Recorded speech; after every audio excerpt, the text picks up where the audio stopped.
Now this is the way. I'm going to put this on the stove. Boil.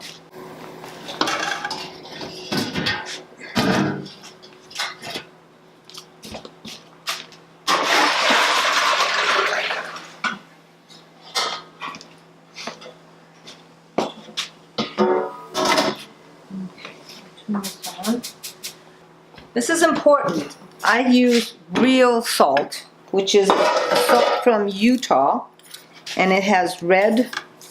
It's kind of red. It's got minerals. It's got fossilized dinosaur poop in it.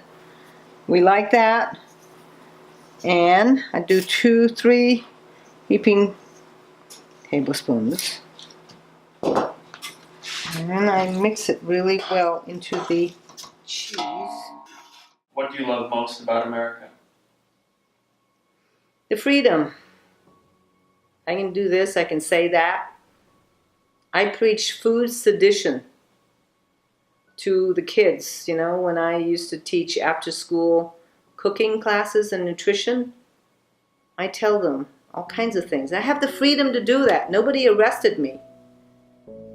And made them things that they never even heard of or thought about cooking, and talked about organic food versus conventional food, and how factory farmed beef, you know, you guys want to make hamburgers. Well, okay, let's talk about beef and how it's raised.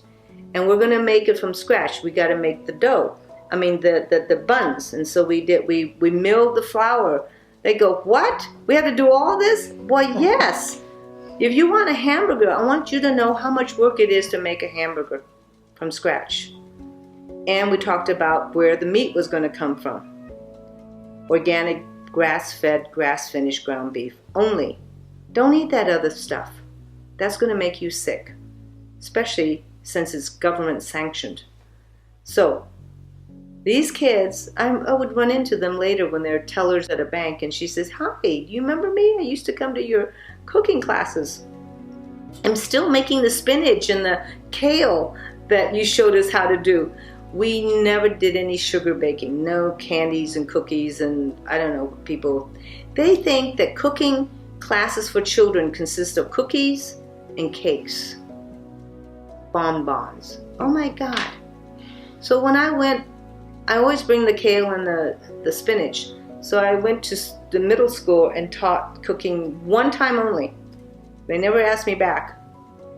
I had 4 boys that signed up, and I said, we're going to cook spinach and kale. And there was this, oh, I don't like that. I said, oh, you don't know, you might like it. And so I taught them how to wash the spinach, and I brought my own sharp knives, because I know they don't give sharp knives to kids. And they had to chop the garlic, and show them how to smash it, peel it, chop it, cut the spinach. And we cooked spinach with garlic, and none of it was left. The boys ate it all up.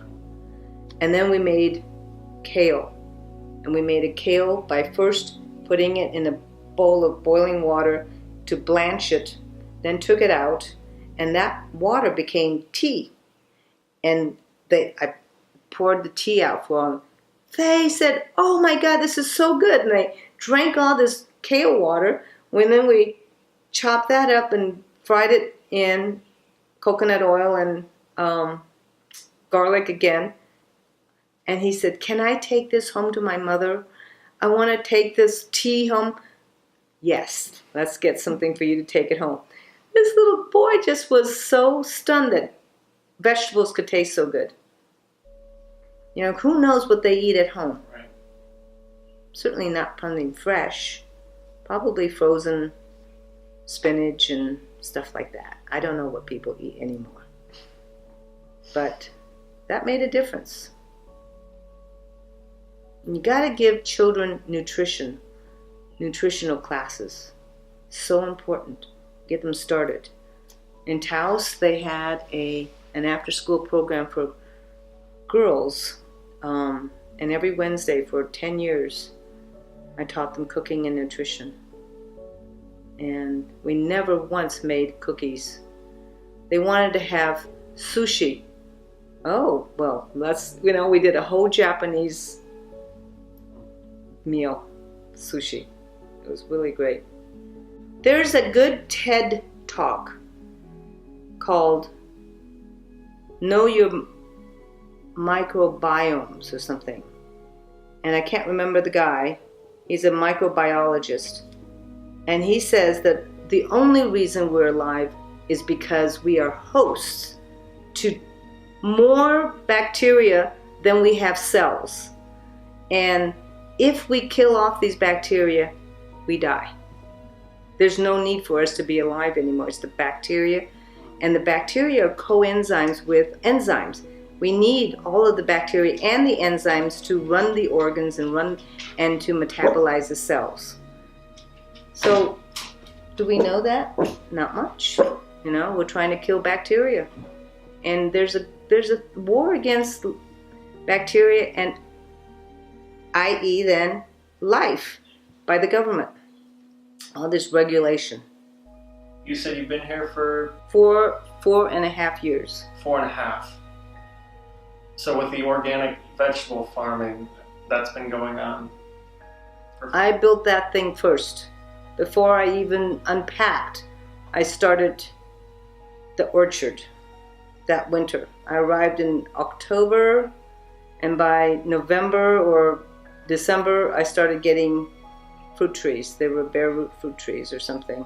And I put in the orchard first. And then I got workaways to help me build the raised boxes in the garden.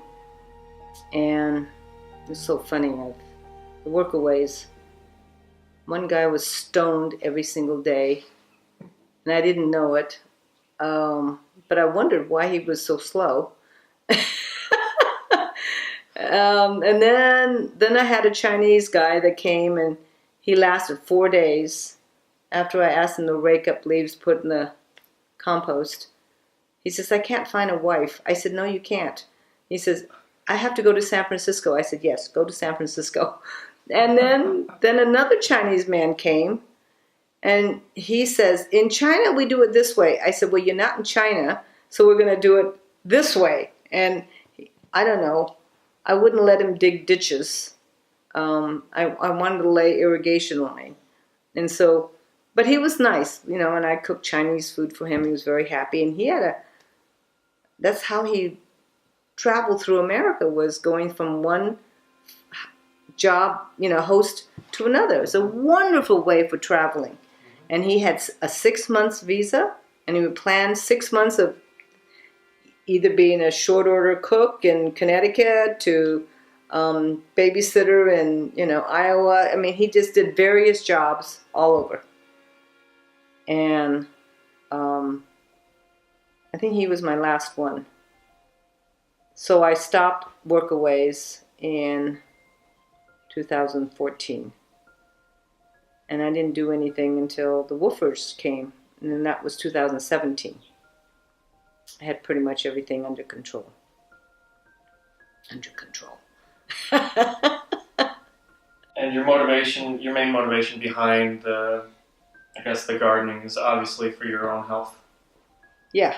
Yeah, and the health of your animals and the people that you host and such. And it's a lifestyle. It's showing that. I gave a talk once in Taos called One Milk Goat. Premise is that every family should have one milk goat. Every block can have one buck that gets everybody pregnant. But one milk goat can give a family milk,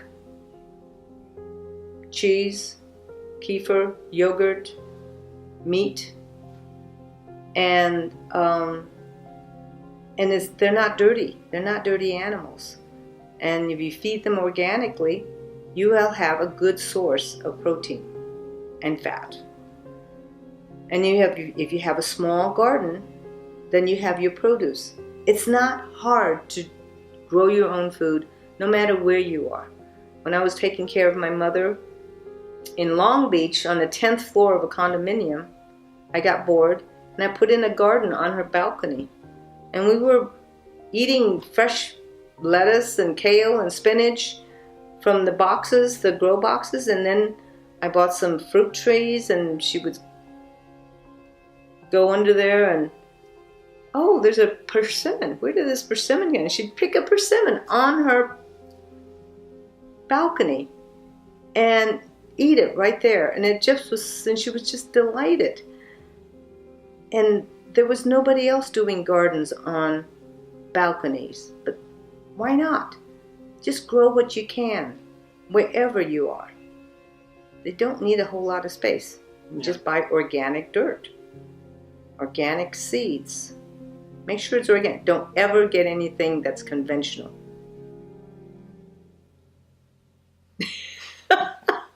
See, I have the freedom to say that.